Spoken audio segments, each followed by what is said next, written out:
Well, we got another flashlight to look at today from Wurkkos. This is the TD11 Tactical Flashlight. Let's open it up and take a closer look.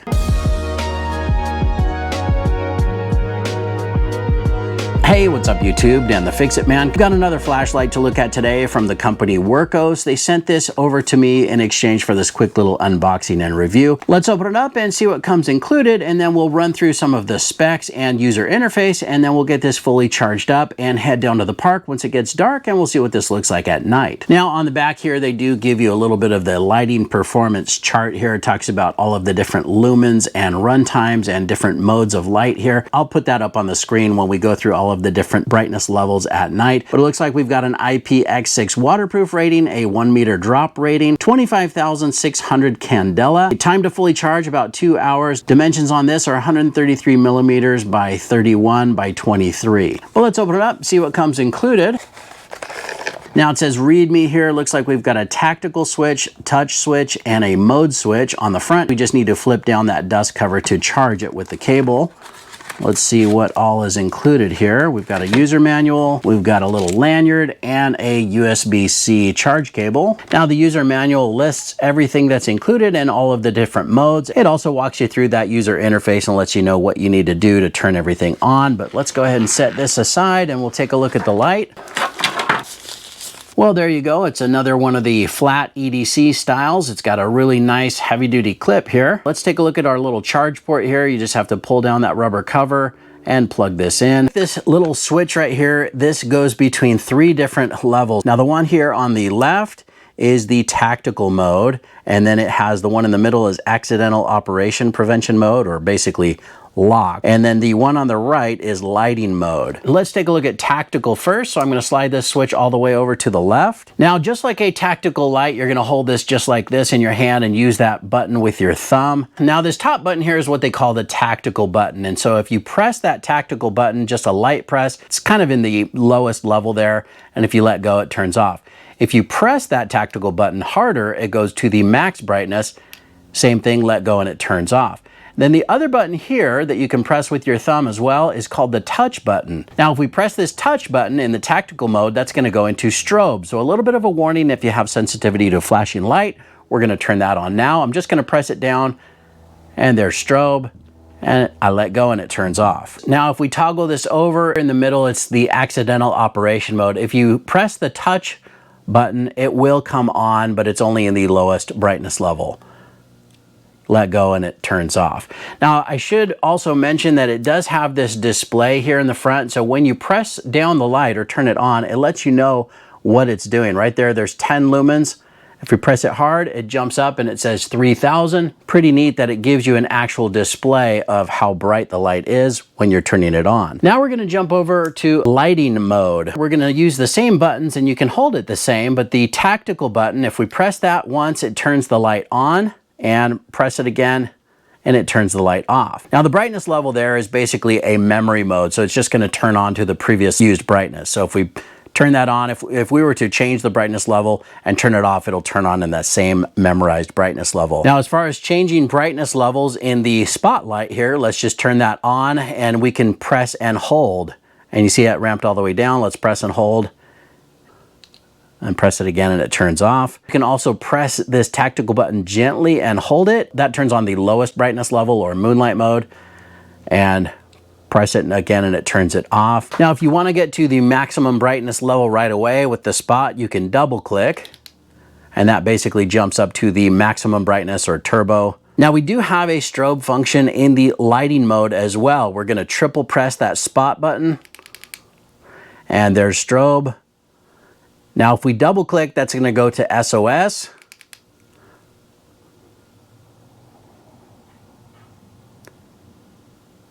And if we double click again, that's going to go into a beacon mode or a beacon flash. And we'll press it again and turn it off. Now, we also have a side light here, and we can turn that on with the touch button. You see that? It's like a little floodlight or a little tent light. And then if we press and hold, it's going to ramp all the way up. And see it flash, that's letting us know it's at the brightest level. And then press it again and hold it, and it will ramp all the way down. And that's the lowest level. You can also turn that on to the minimum by pressing hard and holding. And that's the minimum setting here on the side light, or floodlight is what they're calling it. Now with the floodlight, it needs to be on, and then you double click and it will jump up to the brightest level.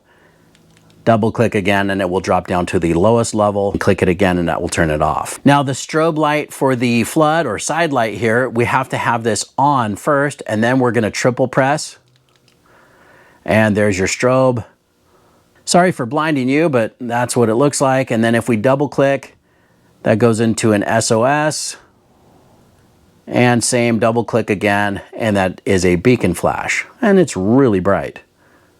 And click that again, it gets out of that SOS or out of those flashing modes, and click it once more and it turns off. Also, we have an RGB light on the same side here. If we double click that, it turns on into an RGB. You can see that's kind of a violet color right now. Press hard and hold down, and you see how it changes all through the different colors.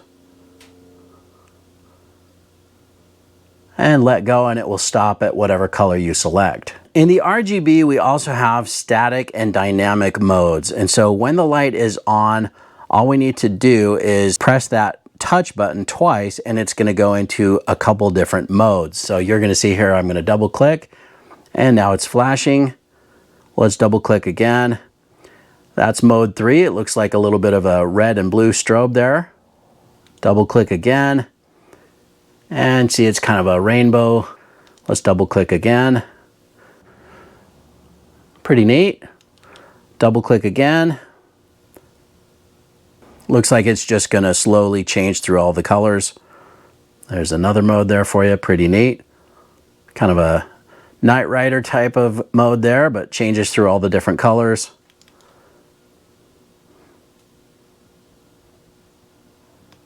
Well, there's 9 different functions there in the dynamic RGB modes. That's a lot of fun, and definitely something that you can play around with, but I'm gonna turn that off by pressing that button as well.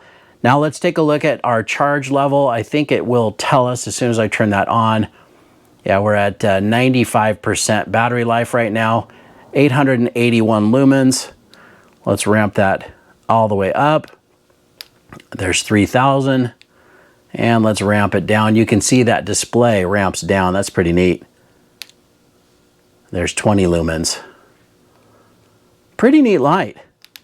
I'm going to now get this plugged in. We're going to fully charge this up or top this off. And then when it gets dark, we'll head down to the park and see what this looks like at night. All right, well, I've got the Wurkkos TD11 fully charged up and we're down here at the park. It's nice and dark outside. Now I'm using an iPhone and it does pick up a lot of the ambient light, a lot better than the GoPro. And I also do have a very small light on my tripod here just so we can see what's going on, or at least see the light in my hands. Otherwise it would be completely dark. You can see that we are fully charged up. We're at 100%. But let's jump over here to tactical, and I'm going to show you what it looks like here with the tactical button. That's just a light press. And then here's a hard press. Really lights up that field and beyond. Now if I shift my thumb down here to the touch button, it's going to light up strobe. So a bit of a warning if you have sensitivity to flashing lights. That's the strobe function.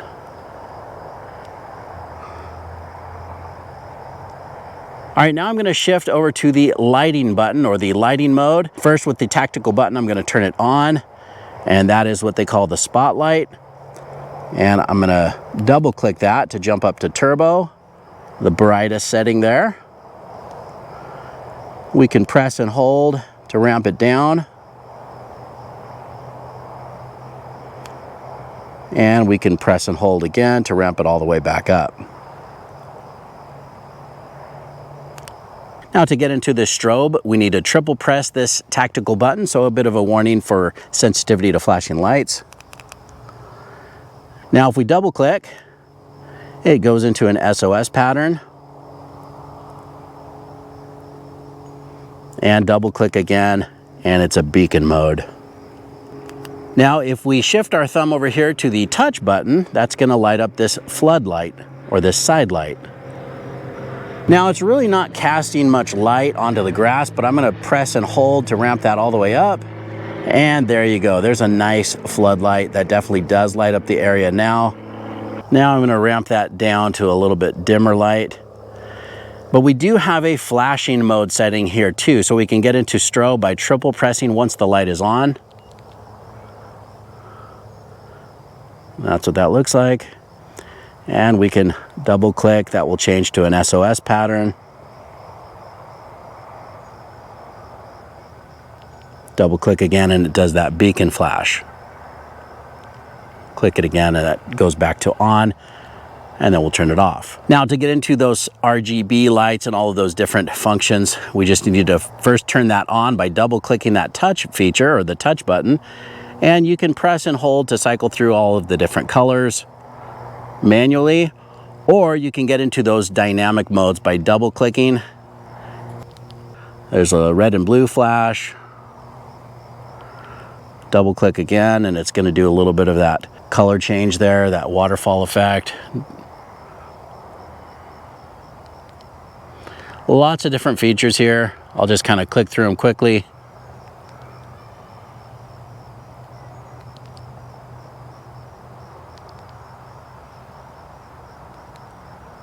And again, you can change those RGB colors by pressing and holding to cycle through that. But that's pretty much it as far as the user interface on this one, and that's what it looks like at night. Let's head back to the shop and wrap this up. Well, there you go. That's the Wurkkos TD11 Tactical Flashlight. Perfect EDC style. Again, real easy to use. Fits right in your hand. The only thing I will mention is after a little bit of use, this does get pretty warm. You know, it even says hot here at the end, and I did notice it was getting pretty warm to the touch in my hand. Now, I really do like this belt clip as well. It's nice and strong. You can feel that it does have a really strong spring and it does hold on to the belt well. I did test that out a little bit. Now, being the fact that this is a tactical flashlight, the end here is pretty aggressive and it could do some damage or break some glass. So definitely something that you would want to use for that. Now, I also wanted to point out the flat shape with the little arch here. It is so perfect for your fingers. They just wrap around it easily and it gives you easy access to that button, whether you're using it with your right or your left hand. You also have some little finger indentation or cutouts here on the side because it does really fit perfectly in your hand. Really a nice design. You can tell that they spent some time on this one. Really impressed with it overall. But that's pretty much it. I hope you guys liked this video. Please give it a thumbs up and subscribe if you don't mind. That does help me out. And of course, I'll get a link in the description to this Wurkkos TD11 Tactical Flashlight as well. Thanks so much for watching and good luck.